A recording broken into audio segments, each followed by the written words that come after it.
Hai, ketemu lagi di channel Telesinema. Kali ini saya akan membahas sebuah film yang berjudul The Equalizer. Film ini menceritakan seorang mantan anggota pasukan khusus yang kini menjalani hidupnya sebagai seorang biasa. Namun, kepeduliannya terhadap seorang teman membuat ia harus berurusan dengan mafia asal Rusia yang dipimpin oleh seorang yang bernama Vladimir Paskin. Oh ya, geng, sebelum kita masuk ke dalam ceritanya, bagi kalian yang senang dengan channel ini, kalian bisa subscribe, like, dan share ya. Hatur nuhun sabda acana.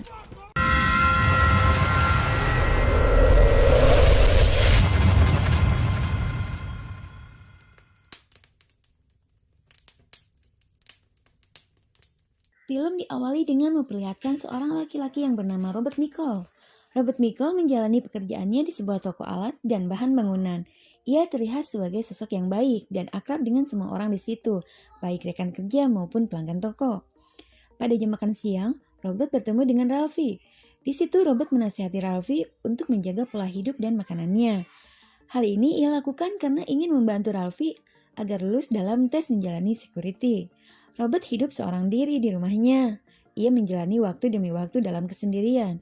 Kesian sekali ya, geng ya. Selain itu, ia terlihat rajin membaca buku dan Alkitab. Sosok pria parubaya itu juga selalu disiplin dalam melakukan aktivitas sehari-harinya. Biasanya apabila bosan atau jenuh di rumah, Robert selalu pergi ke sebuah kedai untuk menikmati kopi sambil membaca buku. Suatu malam di kedai langganannya, Robert menemui seorang gadis yang bernama Terry. Mereka mengobrol sejenak sebelum Terry mendapat panggilan telepon dan pergi untuk bekerja. You catch that fish yet?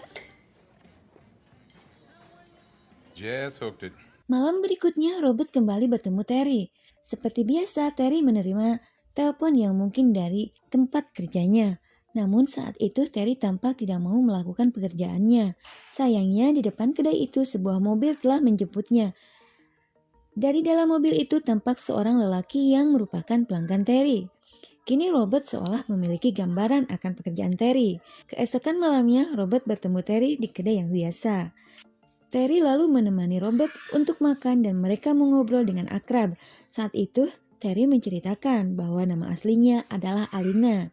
Sebenarnya Terry bercita-cita menjadi penyanyi, namun ia terpaksa menjalani profesi sebagai wanita malam karena terlilit hutang oleh seseorang yang bernama Slavy, yang kini menjadi bosnya. Robert dan Terry melanjutkan obrolan mereka dengan berjalan kaki berdua. Tiba-tiba sebuah mobil berhenti tak jauh dari mereka. Slavy keluar dari mobil dan menyeret Terry bersama seorang anak buahnya. Robert tampak hanya diam dan memperhatikan kejadian itu. Sebelum pergi, Slavy malah memberikan kartu namanya kepada Robert. Call this number. I send you another one. Hari berikutnya, Robert tidak melihat Terry di kedai langganannya. Pemilik kedai itu lalu memberitahu Robert bahwa Terry sedang dirawat di rumah sakit. Lalu Robert menjenguk Terry yang ternyata sedang berada di ruang ICU. Di rumah sakit itu pula, Robert bertemu dengan seorang teman Terry yang bernama Mandy. Robert mengaku sebagai teman Terry dan menanyakan apa yang terjadi dengan Terry kepada Mandy. Kemudian Mandy menceritakan bahwa Slavy memukul Terry karena Terry telah mengecewakan pelanggannya. Kisah ini rumit sekali ya gengs, rumit hidupku. Meski sempat merasa bimbang, Robert akhirnya mendatangi kantor Slavy. Ia menawarkan sejumlah uang kepada Slavy agar mau melepaskan Terry dan menganggap semua utang gadis itu lunas. Namun Slavy malah menghina Robert dan menyuruhnya pergi.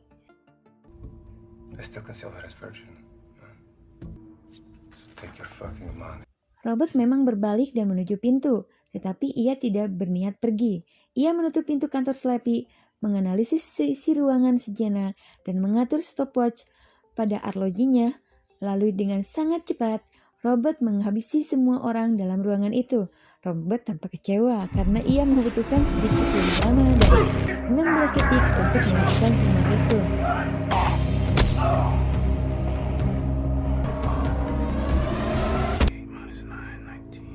Hebat sekali ya geng ya. Setelah membereskan Slavy dan anak buahnya, Robert menjalani hari-hari seperti biasanya. Ia melihat berita pembunuhan Slavy di TV yang diperkirakan sebagai akibat perang antar geng. Sementara itu, seseorang bernama Teddy tiba dan menyelidiki kasus kematian Slavy. Ia melakukan analisis di tempat kejadian perkara serta memprediksi kronologi pembantaian itu dalam benaknya.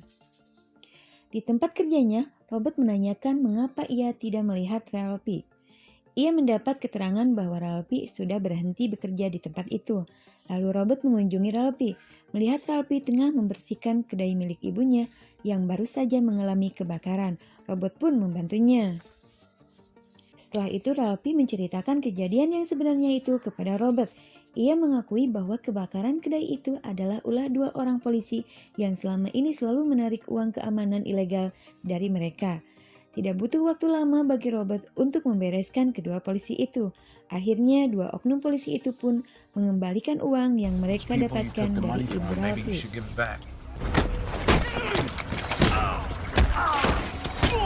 Enak bener ya kalau kita mempunyai teman seperti Robert ini di dunia nyata. Namun sayangnya ya geng ya, kebanyakan teman di dunia nyata itu malah menusuk kita dari belakang. Semoga saja film ini bisa menginspirasi buat kita ya untuk selalu berbuat baik. Oke, kita lanjut ceritanya. Akhirnya Ralphie kembali bekerja di tempat semula sebagai security. Robert senang melihat hal ini. Suatu ketika Robert melihat seorang pemuda merampok salah satu kasir di tempat itu. Saat itu Robert tampak tenang dan mendampingi kasir itu. Ia bahkan membiarkan si pemuda pergi setelah mendapatkan cincin si kasir. Namun Robert sebenarnya hanya sedang menahan diri.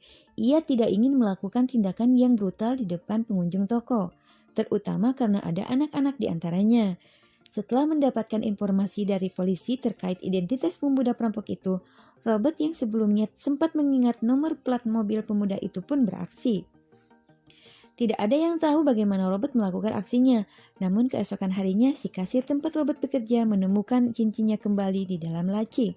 Sementara itu, Robert tampak membersihkan sebilah palu dan menggantungnya kembali di tempat barang itu dipajang untuk dijual.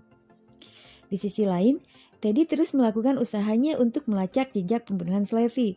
Ia mendatangi seorang yang sepertinya terkoneksi dalam dunia hitam. Lalu Teddy menghajar orang itu saat tidak mendapat informasi yang diinginkan. Hal ini membuat rekan Teddy yang merupakan warga lokal menjadi kewalahan, namun ia tidak bisa melakukan apa-apa. Akhirnya penelusuran Teddy membuatnya bertemu dengan Mandy. Teddy menyiksa dan menanyai Mandy mengenai hubungan antara peristiwa yang dialami Terry dan kematian Slavy. Mandy pun terpaksa mengatakan semuanya karena nyawanya terancam.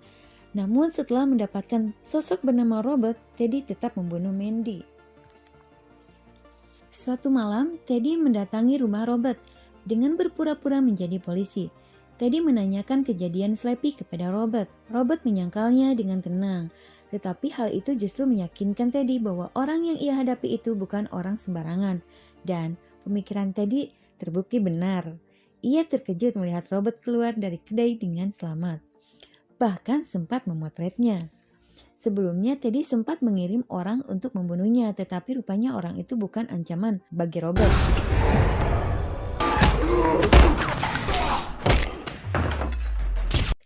Lalu Teddy dan anak buahnya mengejar Robert, tetapi dengan sangat mudah Robert meloloskan diri dan sempat melumpuhkan seorang anak buahnya. Tidak puas dengan semua itu, Teddy dan anak buahnya memasuki rumah Robert dan menggeladahnya. Sayangnya mereka tidak menemukan keberadaan Robert. Bahkan mereka tidak menyadari kalau Robert memantau setiap gerakan Teddy dan anak buahnya itu melalui kamera tersembunyi dalam setiap ruangan. Aksi Teddy membuat Robert merasa ia tidak sedang menghadapi geng dengan bisnis prostitusi biasa. Maka ia pun menemui teman-teman lamanya. Saat inilah kita baru mengetahui siapa sosok Robert Michael sebenarnya. Robert Michael adalah seorang anggota pasukan khusus, namun ia memilih untuk berhenti dari pekerjaannya dan menjalani hidup sebagai orang biasa. Untuk itu ia memalsukan pemakaman dan identitas yang kini digunakannya. Melalui temannya, ia pun mengetahui bahwa Slavy dan bisnis prostitusinya hanyalah sindikal kecil. Slavy merupakan anak buah dari seorang bos mafia bernama Vladimir Vaskin. Ia hanya menjalankan bisnis bosnya di kota itu. Selain itu, Robert juga mengetahui bahwa Teddy adalah orang suruhan Paskin untuk memburunya. Maka berbekal semua informasi tentang Paskin, Robert pun bertindak. Ia menemukan oknum polisi yang bekerja dengan Paskin. lalu membongkar lokasi penyimpanan dan pencucian uang milik Paskin. Robert tidak mendapatkan perlawanan berarti. Polisi yang sempat di tempat itu menemukan anak buah Paskin dalam keadaan terikat tidak berdaya. Teddy mengirimkan seseorang untuk membunuh Robert untuk kedua kalinya.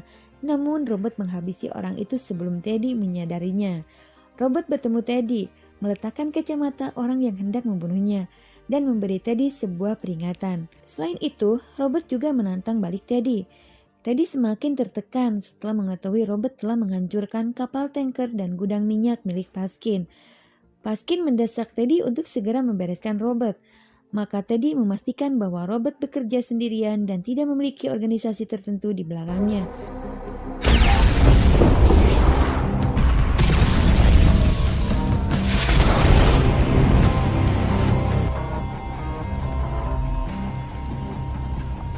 Lalu Teddy mendatangi tempat kerja Robert dan menyandera beberapa rekan kerjanya. Sayangnya, mengancam dan menyandera rekan-rekan Robert merupakan kesalahan terbesar Teddy. Robert mengelabui anak buah Teddy yang hendak menyergapnya dan berhasil menyusup ke tempat kerjanya tanpa sepengetahuan Teddy. Lalu dengan kecerdikannya, Robert memancing satu anak buah Teddy, kemudian membunuhnya dan membebaskan Ralphie. Robert membebaskan rekan-rekan kerjanya dengan bantuan Ralphie. Setelah itu, Robert menghabisi satu persatu anak buah Teddy.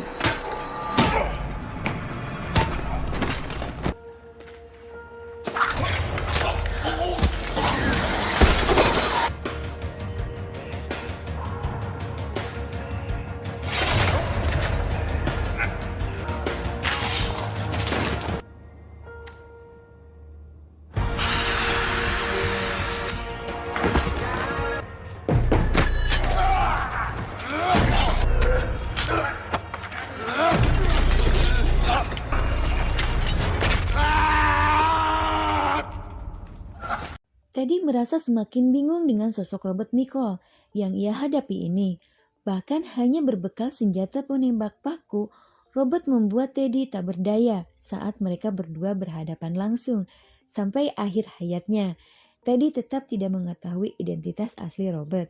3 hari kemudian di Rusia, Vladimir Paskin mendapati Robert telah berada di kamarnya.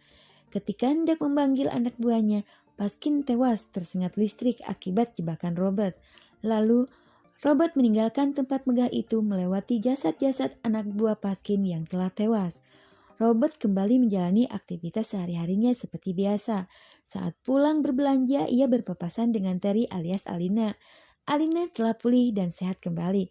Kini ia mulai merintis jalan untuk menggapai cita-citanya sebagai seorang penyanyi.